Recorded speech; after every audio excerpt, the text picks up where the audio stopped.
Hello and a very warm welcome. You are watching Gravitas. I'm Molly Gambhir. Let's get started.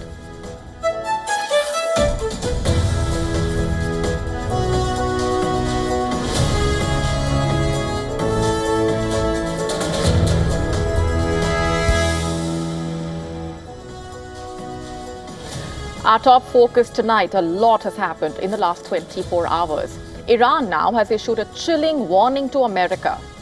It says if the US dares to attempt a ground invasion, Tehran is warning not a single enemy soldier will leave alive. Even as US President Donald Trump, in that address earlier today, claimed that Iran's military strength has been severely degraded, the message from Iran, through its statements and its actions on the ground, is completely different. Decoding all of that in just a bit, along with the latest from the battlefield. Also on the show, did Trump insiders make money from the war? We are telling you all about why this serious question is being raised. A major warning from the Houthis with far-reaching implications as the tensions shoot up. Getting you a detailed report. All this and more coming up.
Iran has issued a chilling warning to America. If the US dares to attempt a ground invasion, Tehran warns not a single enemy soldier will leave alive.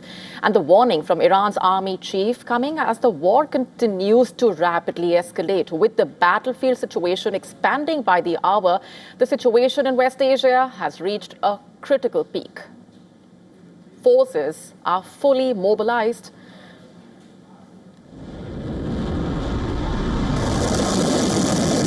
میلیون ها انسان که امروز در خیابان ها میبینیم پرچم به دوش گرفتن میرسیدم و میشد دست تک تکش مردم ما و کشور ما در امنیت.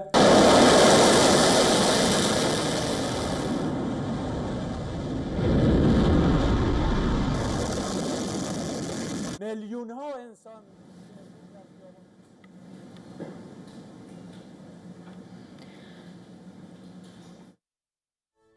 All of this, even as US President Donald Trump, in that address earlier today, claimed that Iran's military strength has been severely degraded and the war is nearing its end. Tehran, in fact, is sending out a very different message through its firepower. Iran released fresh footage just a short while back, showing drones launched by its army, claiming to target advanced US fighter jets at the airbase in Jordan.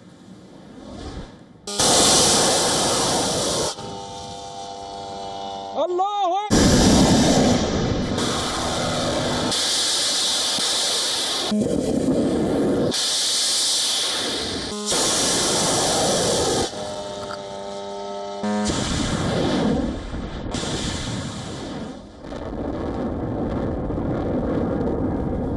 In fact, Iran launched a fresh barrage of missiles targeting Israel across central and northern parts of Israel.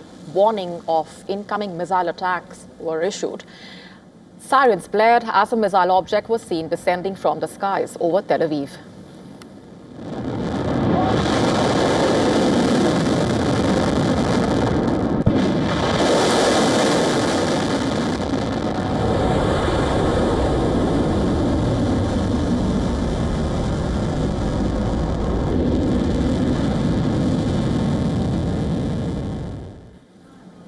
Visuals from the impact sites showing thick clouds of smoke rising after rocket strikes in northern Israel.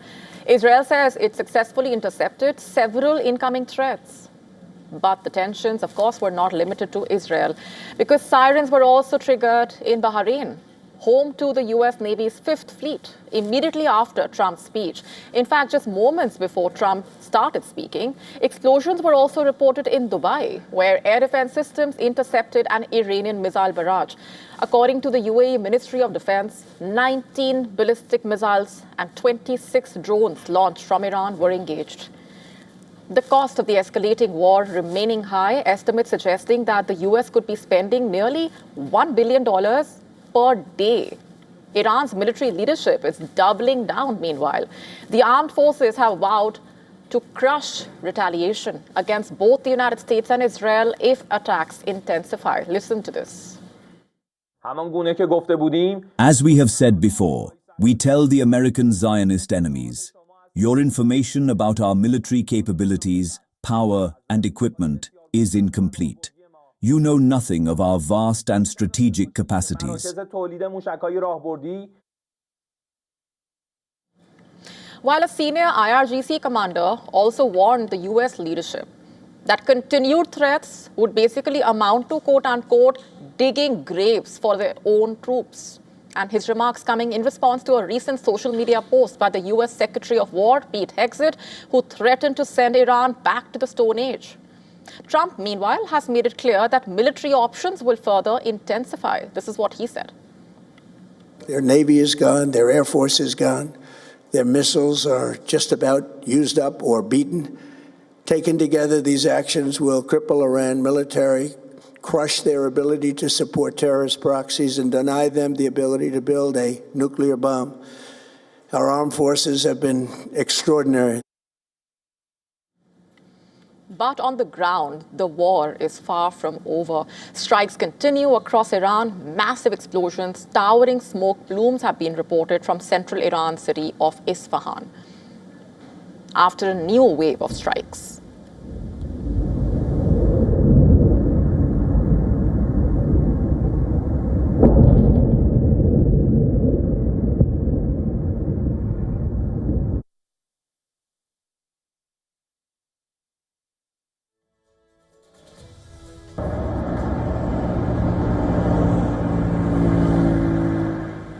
In fact, a highway bridge linking Iran's capital to the western city of Karaj has been hit by airstrikes. Reports pointing to several injured people. The bridge is reportedly the tallest in the region. Strikes in Tehran, meanwhile, also targeted the oldest public health and medical research center in Iran, causing extensive damage to the health facility there. The war in West Asia has led to nearly 5,000 fatalities. Over 35,000 people have been injured. With the rhetoric turning deadlier, the war escalating at full scale. Both sides are locked, loaded, unwilling to step back, as of now at least. Those are the numbers on your screen of the casualties.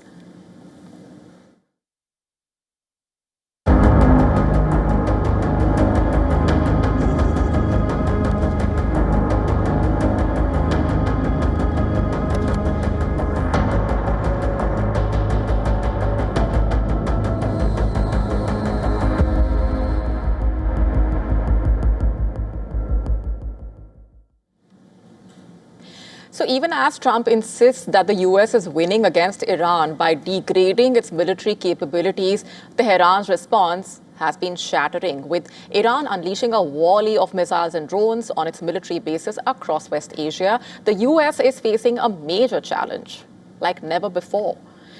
Last weekend itself, a particularly dramatic visual garnered significant attention, remember? It showed one of America's 16 E-3 Sentry aircraft destroyed in an Iranian strike at the U.S. base of Prince Sultan Air Base in Saudi Arabia. We've told you about this. This airborne warning and control system aircraft, costing close to $270 million is a key U.S. asset, given its ability to track drones, missiles, aircraft from hundreds of kilometers away. And as per reports, multiple U.S. military personnel were also injured in the attack. The airbase was first attacked on the 1st of March. resulting in the death of a US soldier. Now, this was followed by a drone attack on the 13th of March, when 5 KC-135 refueling tanker aircraft were damaged, reportedly. Since the beginning of the war, at least 10 more American bases have suffered damage because of Iran's retaliation. For instance, 6 American soldiers were killed in a drone strike at Kuwait's port on the 1st of March. Other US bases in the country, like the Ali Al Salem Air Base, also struck, causing significant damage to communication systems and buildings overall. The Al Udeid Air Base in Qatar, which is the largest American base in the region, has also come under attack. Iran also claimed to have destroyed a long-range radar system costing more than $1 billion near this air base. Additionally, an Iranian single strike on the US Navy 5th Fleet headquarters in Bahrain on the 28th of February reportedly caused damage of $200 million. Iran has also attacked key bases in the UAE. That's not even all. A radar system worth about $500 million was damaged in an Iranian attack at Jordan's air base. This was on the 4th of March. The Erbil air base in northern Iraq, meanwhile, has also been regularly hit by drones. As per reports, the US incurred close to $2.9 billion in losses in the first 3 weeks of the war itself. So the cost is staggering. It has lost key military assets like the F-15E Strike Eagle fighter jets, the KC-135 Stratotankers, MQ-9 Reaper drones, and radar systems. So while the US has ramped up its military strength in the region, with its troop size now exceeding 50,000 reportedly, there are growing concerns about the depleting weapon stockpiles. For instance, the US reportedly fired more than 850 Tomahawk cruise missiles in the first 4 weeks of the war itself. Now, the US losses, of course, are not restricted to material damage alone. According to reports, US military personnel have been compelled to work remotely from hotels and office spaces after Iran's retaliatory strikes have rendered many of the US military bases inhabitable. Also, the human cost of the war for the US cannot be understated. 13 US military personnel have reportedly died so far. CENTCOM has also acknowledged that 303 military personnel have been injured, out of which 273 have already resumed duty, whereas 10 others are seriously injured. With the IRGC threatening to attack hotels and other sites being used by US soldiers in West Asia, it is quite apparent that the US faces serious risks as it mulls a possible ground invasion.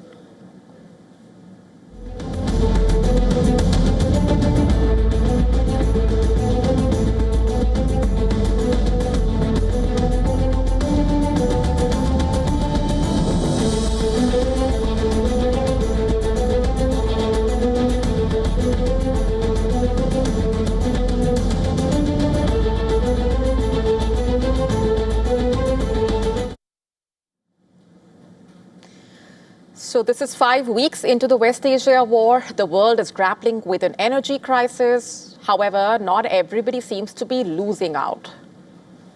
A series of suspicious bets reportedly raising concern that people working in US President Donald Trump's inner circle are allegedly making money from the war.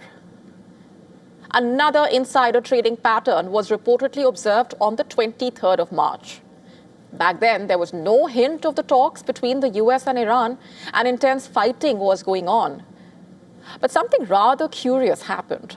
A group of individuals bet close to $580 million between 6:49 to 6:50 a.m. in the morning on the prospect of oil prices falling. Mysteriously enough, Donald Trump declared a 5-day pause on attacks on Iran's energy infrastructure, leading to crude oil prices dropping from $112 to $99 per barrel. So these individuals apparently made a fortune, reportedly.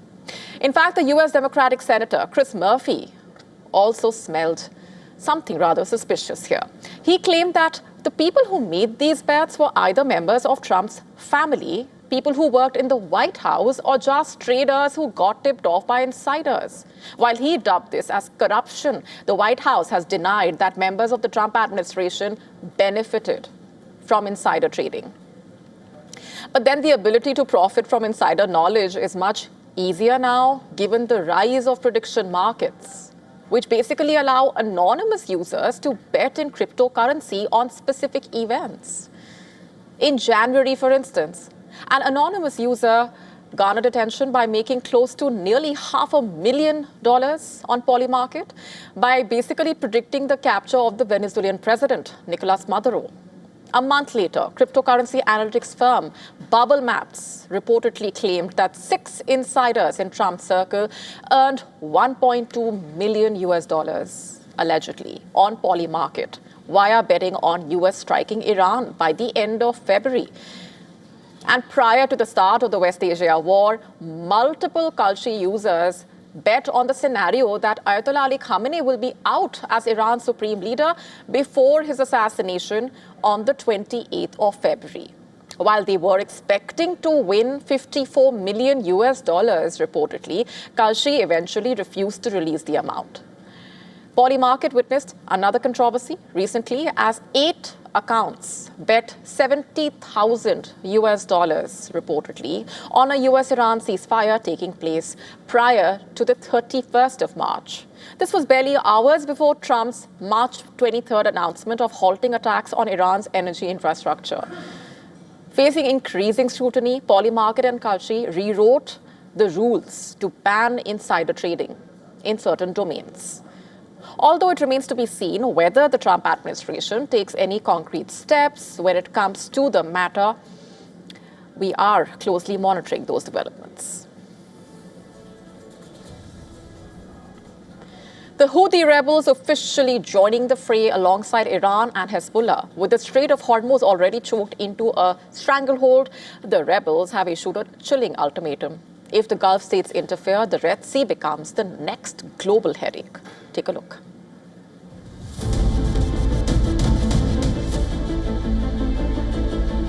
A narrow waterway, endless cargo ships, a lifeline of global trade.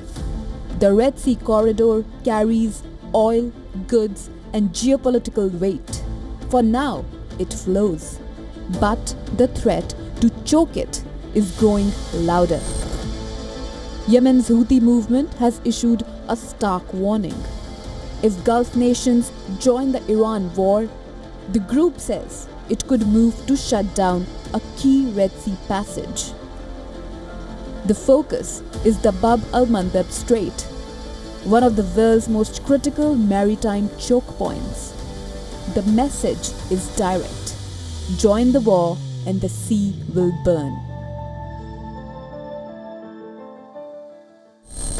The Houthis, aligned with Iran, have fired 3 missiles targeting Israel. Our armed forces, with the help of Allah Almighty and in reliance upon Him, carried out the 3rd military operation in the Holy Jihad battle, which targeted, with a salvo of ballistic missiles, sensitive targets of the Israeli enemy in southern occupied Palestine.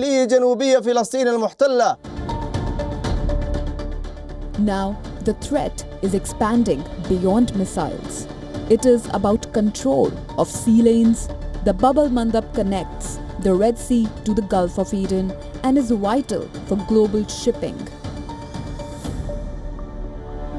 Any disruption here could force vessels to reroute around Africa, driving up costs and delaying supply chains worldwide.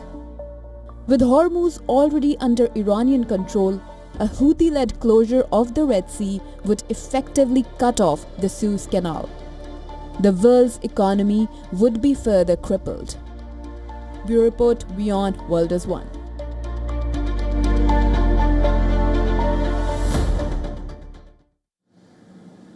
Before we go on any further, a quick look at what else is coming up for you on the show tonight. With Trump making contradictory statements on Iran, which Trump should the world believe? Getting you a special report. This is coming up next.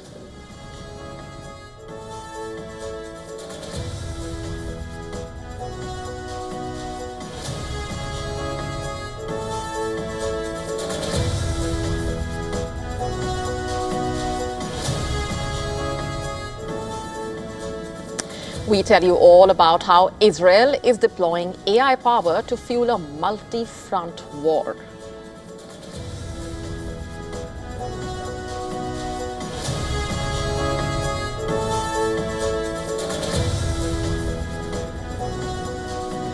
An 11-year-old Indian origin chess prodigy has become Britain's top-ranked female player, getting you her story in just a bit. All this and lots more coming up.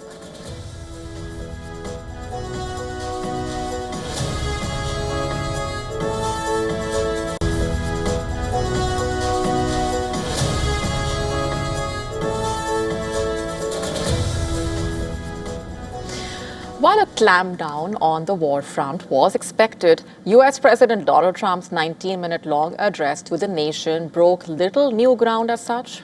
However, he once again contradicted himself on a series of key issues, ranging from nuclear weapons to the Strait of Hormuz. And this raises a crucial question. Which Trump should the world believe? Here's a detailed report.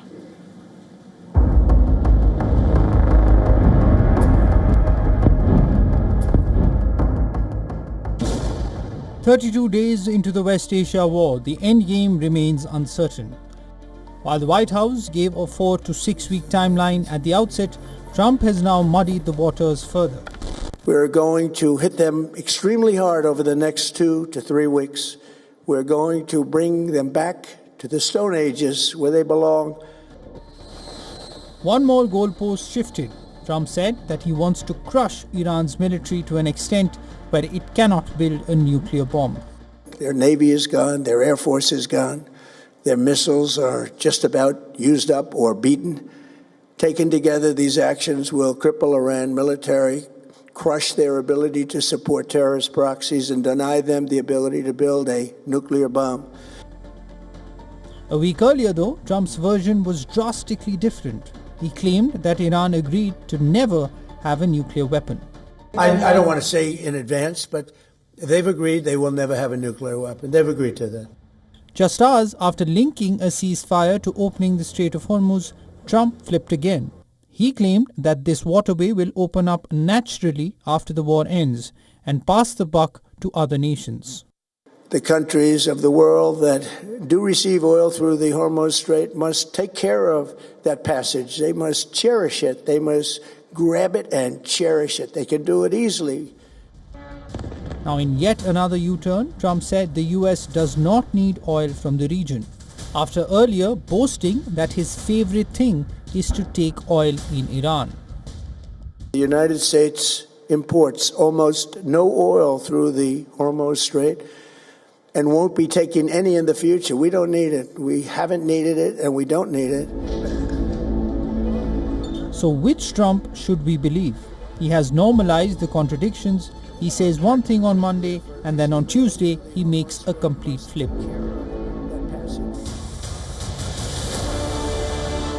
Trump heads the world's biggest economy. He's the commander-in-chief of the world's most powerful military.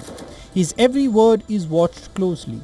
The markets react immediately after he raises the prospect of an end to the war. But when Trump makes a complete U-turn, the market tumbles. On Wednesday night, when Trump made his 19-minute speech, over $500 were wiped out from the US markets.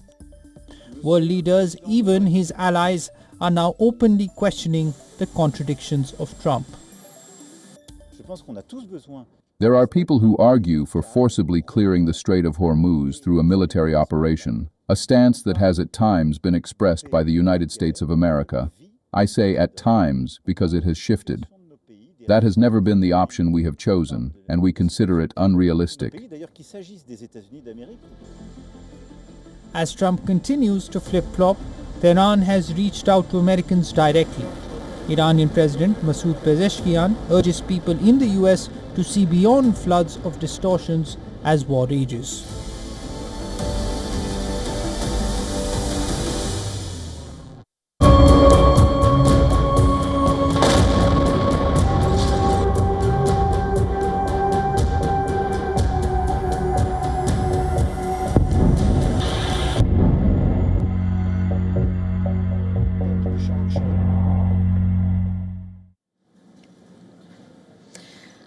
fact, Israel is fighting on multiple fronts, and it appears it is relying on AI for planning and making combat decisions during the wars.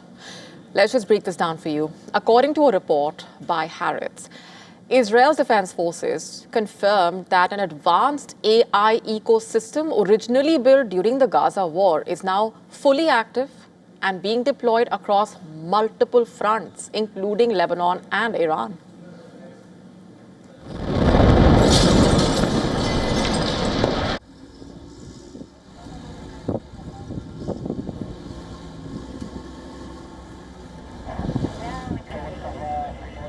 And according to the report, the system, internally called the Operational Data and AI Factory, serves as a centralized digital nerve center.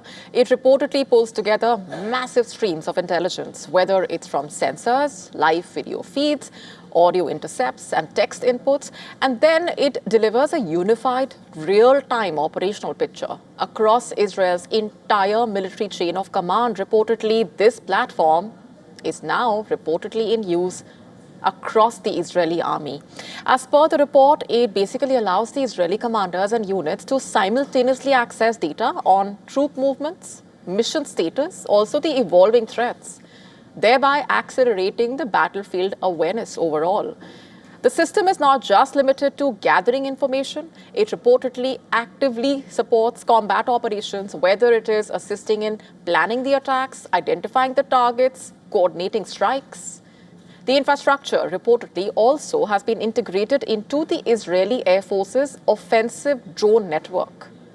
Known as Storm Clouds, it reportedly was deployed in the Gaza war in 2022. Using computer vision, it can identify objects in live footage and map them instantly. In Lebanon, similar tools analyze surveillance feeds, flagging suspicious movement, and issuing real-time alerts. Another AI program, LOHEM, meaning fighter, reportedly helps synchronize complex air operations and was first used during the 12-day war between Israel and Iran last June. Various AI systems also reportedly detect drones, predict rocket fire, trace launch origins. AI is also reportedly embedded in Israel's National Alert Network, forecasting where interception debris could fall. According to a report by the Washington Post, in fact, Israel is also relying extensively on another AI platform for algorithm-driven assassination of Iranian leaders. We've told you about this. With AI reportedly helping Israel in tracking, predicting, eliminating Iranian leaders with precision, reportedly. The IDF maintaining that human operators remain in control of the AI system, and the AI systems do not make operational decisions independently. But officials also acknowledge that the AI system now performs work that once required dozens of analysts.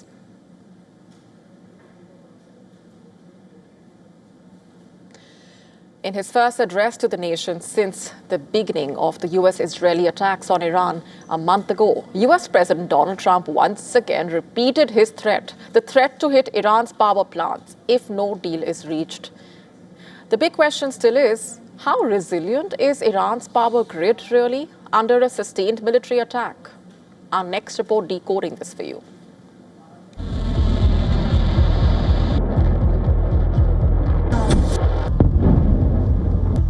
If there is no deal, we are going to hit each and every one of their electric generating plants very hard and probably simultaneously. This is not the first time President Trump has made such a threat. He had earlier set an informal deadline with a specific 10-day pause on energy infrastructure strikes, currently set to expire on April 6th. Experts warned that destroying power grid would plunge nearly 90 million people into darkness. It will cripple Iran's hospitals, water systems, and communication networks. Iran's electricity network remains overwhelmingly dependent on thermal generation. More than 95% of Iran's electricity is generated by gas and oil-fired plants. Hydropower contributes less than 5%, largely due to water limitations. In total, Iran operates around 130 thermal power stations with a combined capacity of roughly 78,000 megawatts. About 20 of these plants generate over 1,000 megawatts each, and several exceed 2,000 megawatts, forming the backbone of the national grid. Around Tehran, 5 major plants play a central role: Damavand, Rajai, Montazir Ghaim, Rodshor and Mofateh. The largest facility is the Damavand, with a capacity of about 2,900 megawatts. The next is the Neka power plant. It is located along the Caspian Sea and has a capacity of about 2,200 megawatts. The Rajai power plant also produces around 2,000 megawatts. This geographic spread is critical. It ensures that no single facility is solely responsible for generation, making it harder to cripple the system with limited strikes. Facilities like Damavand cover vast areas and consist of multiple generating units with built-in redundancies. Fully disabling one would require sustained coordinated attacks. Completely knocking out Damavand would remove only about 3.7% of Iran's total electricity capacity. Part of that loss could be offset by halting about 400 megawatts of electricity exports. Iran trades electricity with Afghanistan, Armenia, Azerbaijan, Iraq, Pakistan, Syria, Turkmenistan and Turkey. According to the International Energy Agency, Iran generated over 385,000 gigawatt hours of electricity in 2023, and it exported nearly 5,000 gigawatt hours. Iran has around 40.6 million electricity subscribers, including 32.3 million residential users. Hitting Iran's power infrastructure won't be an easy task for Trump and his forces. Iran has vowed a tit-for-tat response, threatening to strike energy infrastructure across the Gulf, and that would make the whole region go dark. Bureau Report, WION World is One.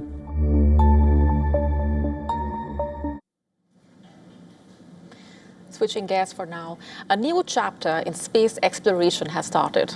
A mission powered by ambition, science, and a $93 billion vision.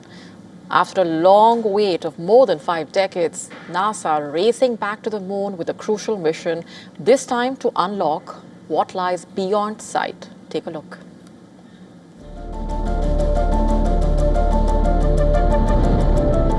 Fire and thunder rip through the sky. Now bound for the moon. A blinding column of light lifts off the launch pad. The ground trembles. For a moment, all eyes lock on a single point rising into the clouds. This is Artemis II mission in motion. The spacecraft carrying NASA astronauts blasted off, beginning a 10-day journey that will take humans farther than they have traveled in decades. The mission will loop around the far side of the moon, a region never directly seen from Earth before returning home. It is not just a flight, it is a test, a rehearsal for landing humans on the moon again. Inside the capsule, the crew prepares for proximity operations near the lunar surface. Every maneuver is critical. Systems are being pushed, checked, and refined. The goal is precision, the goal is confidence for what comes next. On the ground, thousands gathered along the Florida coastline. Families, students, engineers, veterans of the space age. As the rocket climbed, cheers broke out. Oh, this is amazing. It just went up fantastic. It was everything I expected it was going to be and look like. Expected the sound to be a little bit louder, but it was an amazing launch. Today, just to experience just everybody's excitement about it, to see the launch itself, and just the historic moment of sending people back. The excitement was also shared by the White House. Let me begin by congratulating the team at NASA and our brave astronauts on the successful launch of Artemis II. It was quite something. NASA's broader Artemis program, valued at around $93 billion, is designed to do more than revisit the moon. It aims to build a sustained human presence, test deep space technologies, and prepare for missions to Mars. Post-launch, NASA shared that the mission is going as per the plans. The spacecraft has successfully separated from the core stage, and its solar arrays have been deployed as planned. Soon the crew will execute the apogee raise burn, placing the spacecraft into a stable, high Earth orbit as we prepare for the translunar injection and the journey into cislunar space. The far side of the moon holds particular interest. Its surface is older, less explored, and shielded from Earth's radio noise. Scientists hope it could reveal clues about the early solar system and even the origins of the universe. For now, the spacecraft continues its silent arc through space, 10 days, thousands of kilometers, one mission carrying decades of expectation. The moon is no longer a memory, it is once again a destination.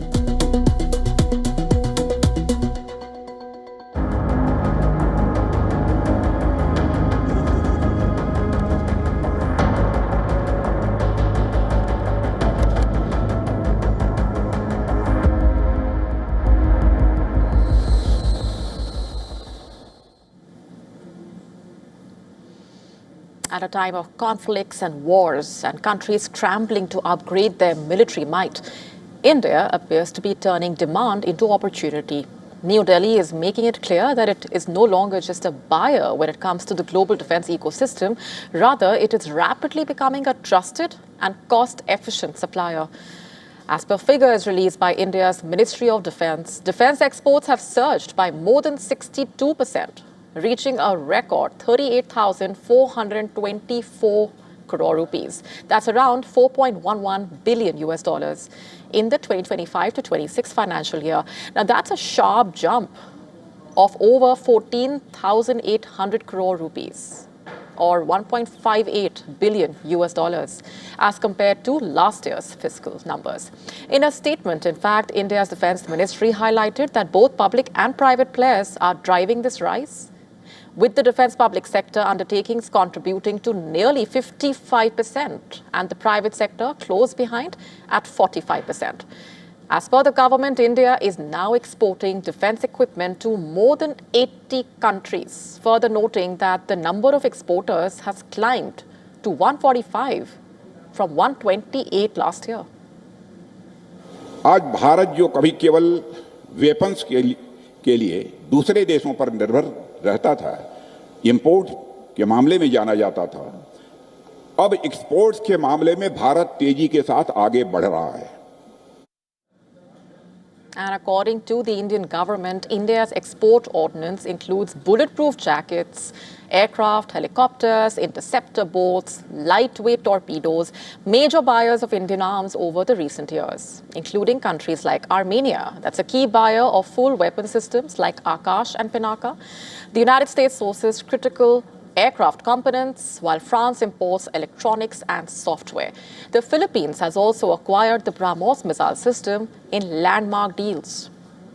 According to SIPRI, India is the world's 5th largest military spender and the 2nd largest arms importer globally. And the rise in defense imports from India coming amid the rising global tensions, of course, all of which are pushing countries to modernize their militaries. And India is stepping in as a cost-efficient, reliable defense partner. And the message is quite clear. India is no longer just buying weapons, it's also selling military strength.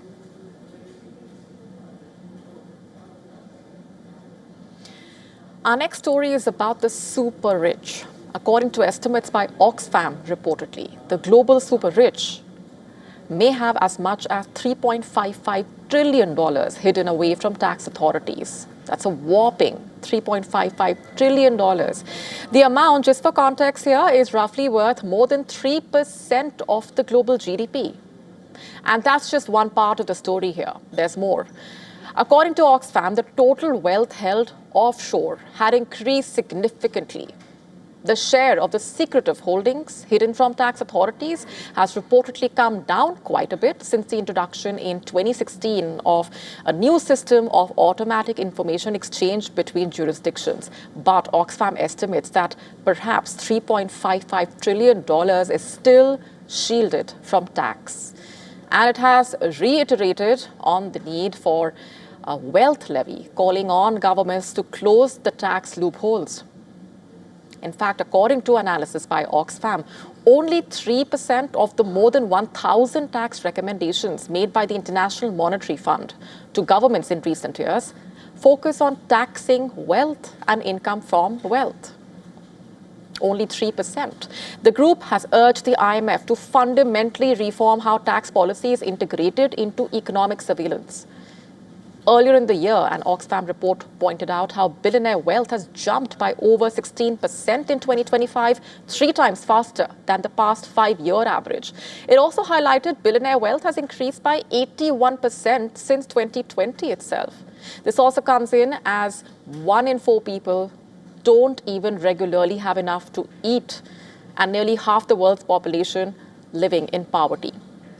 According to the head of Oxfam International's Washington, D.C. office, as billionaire fortunes grow at extraordinary pace, the IMF's silence on taxing extreme wealth is increasingly untenable, saying that the fund is reinforcing a system in which ordinary people, already strangled by the rising prices, are basically forced to shoulder the brunt of the taxes, adding that vast concentrations of obscene wealth remain largely untaxed and that serious fiscal reform should start with those most able to contribute.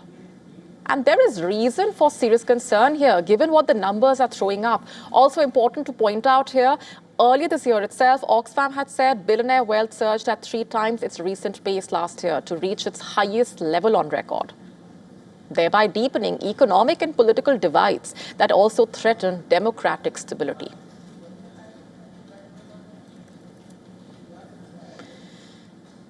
On to gold now, which has reached a significant milestone with its share in global central bank reserves rising to 24%. That marks a 30-year high and reflects a strategic shift by the central banks towards diversification. The latest gold bet is a complete reversal from the December quarter of 2015. Back then, treasuries made up 33% of the central bank reserves and gold just 9%. In fact, the yellow metal, as a percent of the central bank reserves, has nearly tripled over the last decade itself. And that is driven by both aggressive central bank purchases and the surging gold prices. At the same time, central banks have steadily reduced their exposure to US government debt, driven by China. Let's break this down further. The shift signaling a historic move away from dollar-denominated assets, like the global reserve system evolves, as the global reserve system evolves. Gold is no longer an alternative reserve asset. It is now a major reserve asset. Over the past 3 years itself, central banks added roughly 1,000 tons of gold. That has raised the gold's share in overall reserves from around 13% to over 24%. Emerging economies have been key drivers behind this rise, and they have actively boosted their holdings to hedge against geopolitical tensions and also the inflationary risks. Very important. Central banks favor gold for its durability, the liquidity, also the lack of counterparty risk. And they have used it to diversify away from traditional dollar bets.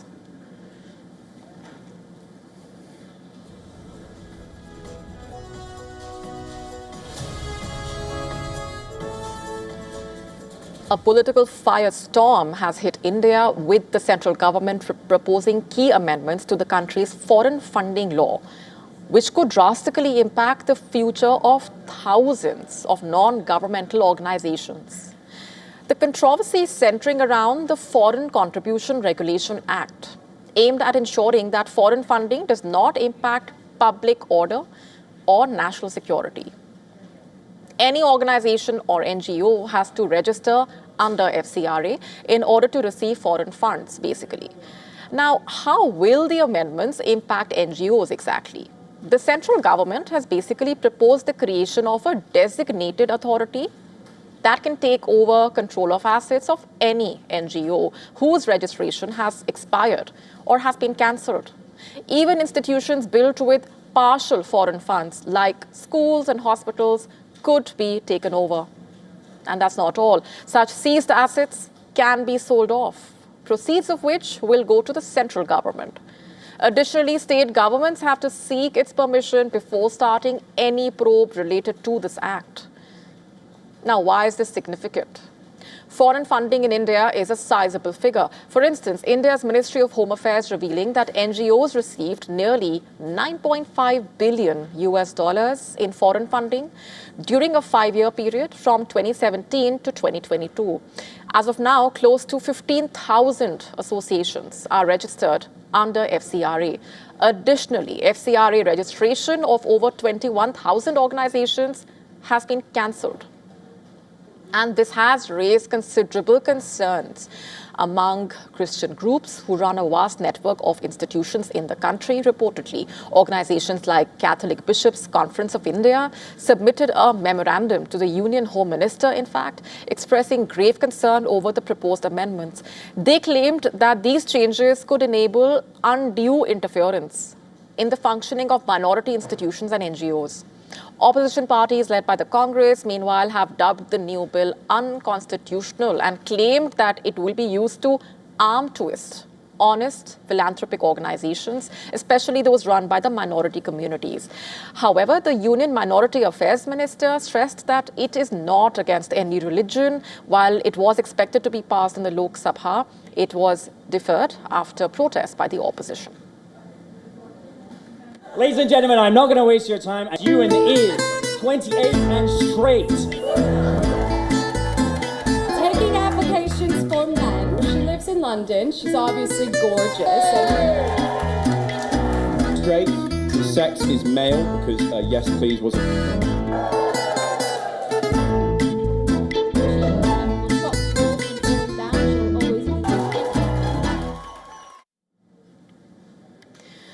PowerPoint presentations. In the corporate world, they are a staple. You list out pointers on a specific agenda. You elaborate on them as part of meetings.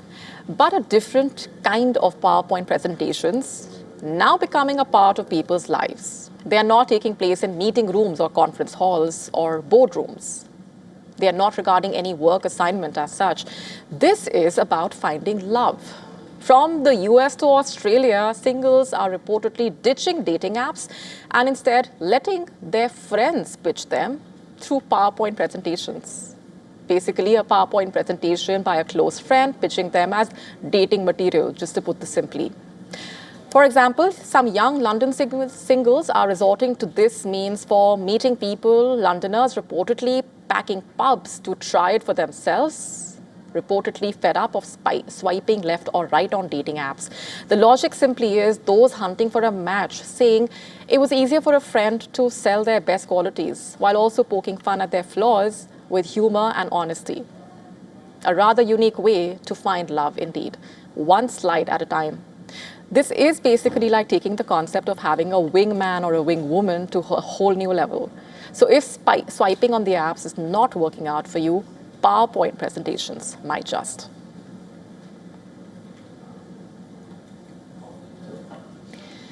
An 11-year-old Indian origin chess prodigy has become Britain's top-ranked female player. This marks another landmark in the already remarkable career of Bodhana Shivanandan. But she is just getting started. She has climbed to the 72nd position in the International Chess Federation's Global Women's Rankings. The schoolgirl has achieved a rating of 2366, overtaking a 25-year-old who previously held the top spot among the English women players. Quite a remarkable achievement. And she is no stranger to creating records, in fact, and there is no sign of her stopping anytime soon, of course.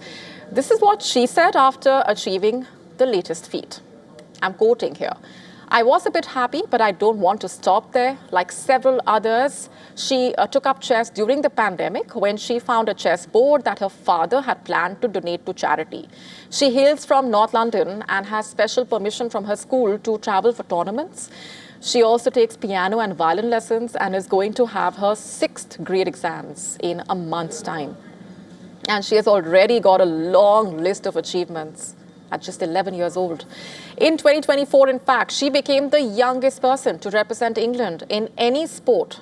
When she was selected for the Chess Olympiad, she became the youngest female player to beat a grandmaster when she defeated the 60-year-old Peter Wells at the British Chess Championships in 2025. She has also beaten former women's world champion of Ukraine.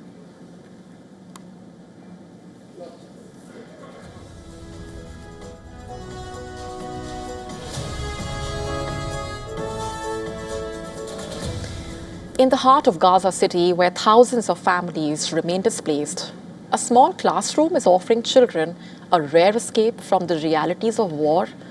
Through music and song, a local teacher is helping them heal, cope, and reconnect with a sense of childhood. Our next report telling you more.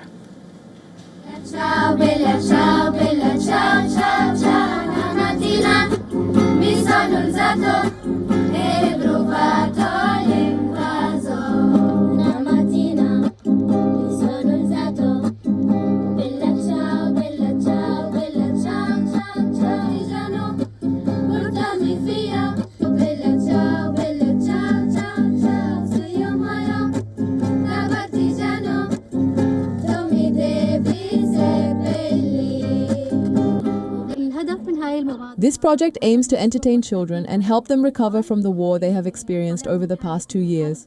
Music is a form of entertainment and therapy. It is a wonderful thing, and children love music, engage with it wholeheartedly, and adore songs.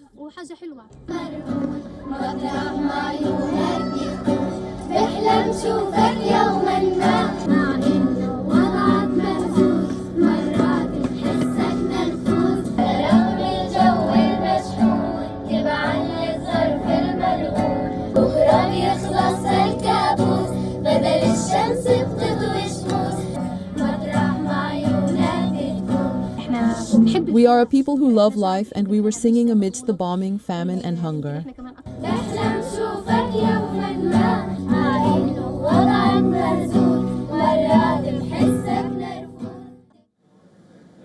On that note, it's a wrap on this edition of Gravitas tonight. This is me, Molly Gambhir, signing off. Thanks very much for watching.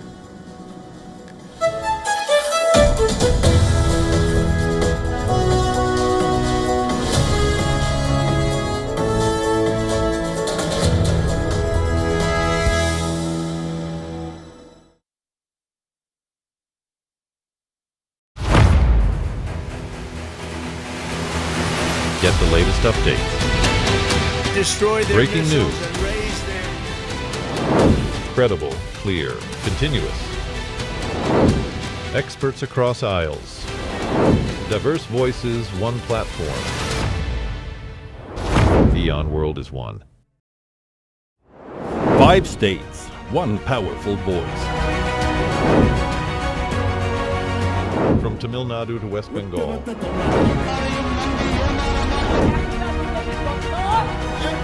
Kerala to Assam. Every vote shapes the future. Get the election pulse only on WION.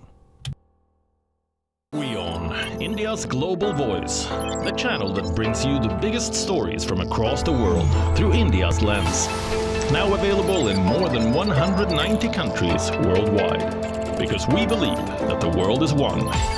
Watch us in Africa, Europe, USA and Canada, South America, Asia Pacific, Middle East and North African regions. Also available on these digital platforms across the world. WION, World is one. From the bustling trading floors of Wall Street to the vibrant exchanges of Asian stock markets, WION breaks it down for you to make sense of what's happening. As we reveal the key factors behind events, strategic battles, and the game-changing business decisions that shape the world. We bring you all of this and more on World Business Watch. Where darkness hides behind every corner. where the truth is stranger than fiction. A show that dives deep into the stories which shock and mystify. Unsolved murders. Psychopaths who defy explanation. International war crimes. And millions swindled in financial fraud. The victims, the accused, and the sinister plot. Prime Crime is your front row seat to darkness.